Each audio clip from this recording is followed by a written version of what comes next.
Maître Carbon de 16, vous êtes avocat pénaliste et vous êtes membre de la commission droits de l'homme du barreau de Paris.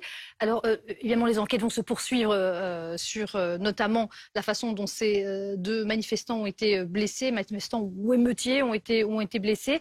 Mais vous, quel est votre regard? Puisqu'il y a le maintien de l'ordre à la française qui a été mis en cause, notamment par le Conseil de l'Europe. L'idée que finalement...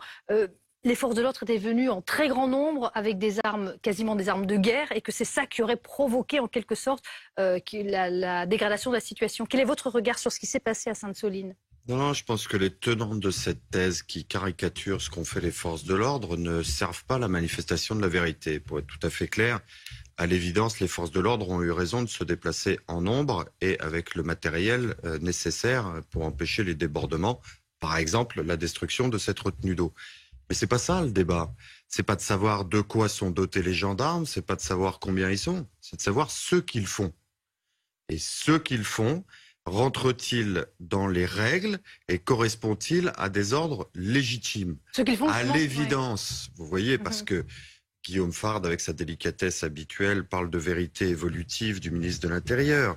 Mais M. Darmanin était très affirmatif quand il a dit qu'il n'y avait pas eu de LBD utilisé sur des quads. Or, vous l'avez rappelé, et vous avez raison, madame, cet usage-là des LBD sur un véhicule lancé à pleine vitesse est totalement proscrit. Pourquoi?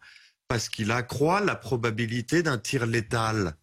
Il accroît très nettement la probabilité que le tir cause des blessures graves. Voilà pourquoi c'est interdit. Ils le savent parfaitement. Le ministre a tenté un coup de bluff, donc il a menti. Et puis après ça, quand on lui a signalé que les vidéos établissaient clairement qu'il mentait, il est revenu sur ce qu'il a dit. Mais encore une fois, là aussi, il ne faut pas se tromper. C'est son métier au ministre de l'Intérieur de mentir, évidemment. Qui croit les communiqués d'un ministre de l'Intérieur? Personne. Bon, mais par contre, ce qui est très grave, c'est de savoir comment les inspections générales vont pouvoir fonctionner en totale indépendance pour établir exactement ce qui s'est passé.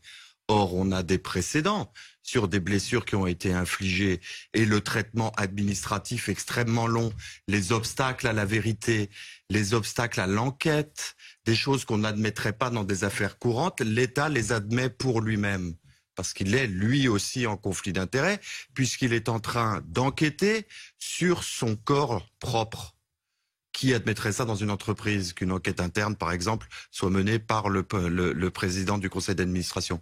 Personne. Voilà, c'est ça le sujet qui vous est posé. Une partie de LFI est dans la volonté délibérée de décrédibiliser une institution républicaine, comme ils le font systématiquement avec la police. C'est pas que mais est-ce que c'est le rôle du ministre de parce que ça l'Intérieur? plairait, je sais pas qui dans je ne sais quel quartier. C'est vraiment une stratégie politique. Mais enfin, à un moment, il faut ouvrir les yeux.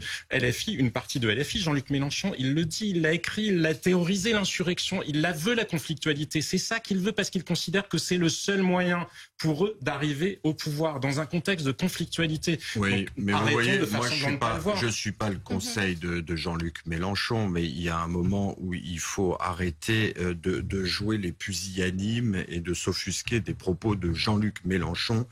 Il suffit de regarder le titre de son mouvement, ça s'appelle La France insoumise. Donc insoumis, ça n'appelle pas à la déférence à l'égard des institutions. Vous voyez, donc il ne faut pas s'attendre à un discours feutré. Il n'est pas candidat. Il n'est pas candidat. Mais très bien, que ce soit affiché dans très bien. Restez choqués avec votre France nazie. Moi, je vais quand même traiter la question. Il n'est pas candidat au concours du Quai d'Orsay, vous voyez, Jean-Luc Mélenchon. Pas plus que les jeunes gens qui sont candidats pour intégrer la Brave M. Évidemment qu'on recrute des cogneurs. C'est exactement de ça qu'on a besoin dans les Braves M. Donc on va pas non plus jouer les effarés. Si vous voulez, ce ne sont pas des jeunes gens qui sont réputés pour pratiquer le yoga pendant le week-end. Et c'est pas ce qu'on leur demande. Maintenant, le vrai sujet, c'est de savoir s'il y a une violence qui est favorisée par le fait qu'on leur donne des ordres. Est-ce que les ordres sont comme en 2005, où j'ai défendu la brigade anticriminalité du 93, ils avaient des ordres très clairs, où on leur disait tout peut se dérouler en banlieue, mais rien dans Paris. Voilà, et maintenant, vous faites ce que vous voulez. Question que pose Jean-Luc Mélenchon, c'est est-ce que nous apprendrons plus tard dans l'histoire que la Brave M s'est transformée en garde prétorienne, non pas des institutions républicaines, mais d'un gouvernement qui est déterminé à ce que le désordre ne continue pas à se répandre. Et le problème, c'est précisément celui que vous posez très bien, c'est celui de la légalité républicaine. Quand on est au mépris de l'article 62.2 du Code pénal, c'est-à-dire que on arrête des manifestants qui ont le pour seul tort de manifester, c'est-à-dire qu'ils n'ont commis aucune infraction, aucun délit, aucun crime, qu'ils ont simplement manifesté et qu'on applique une mesure privative de liberté quand on les place en garde à vue, alors qu'on sait très bien qu'il y aura un classement. Pourquoi ? Parce qu'il n'y a aucun élément matériel pour les poursuivre derrière. On exerce une voie de fait. Eh bien, c'est ça le débat.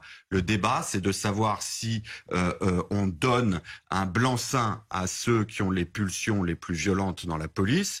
Le problème, c'est de savoir s'il y a un usage abusif du placement en garde à vue des opposants politiques. Le problème, c'est de savoir, et c'est un signe qui ne trompe pas, et je voudrais dire toute ma solidarité à mon confrère Harry Halimi, le problème, c'est que quand on s'attaque à ses opposants, c'est très bien. Quand on s'attaque aux avocats des gens qu'on poursuit, je vous assure que dans les états de droit dont vous parliez tout à l'heure, ça commence à sentir très mauvais.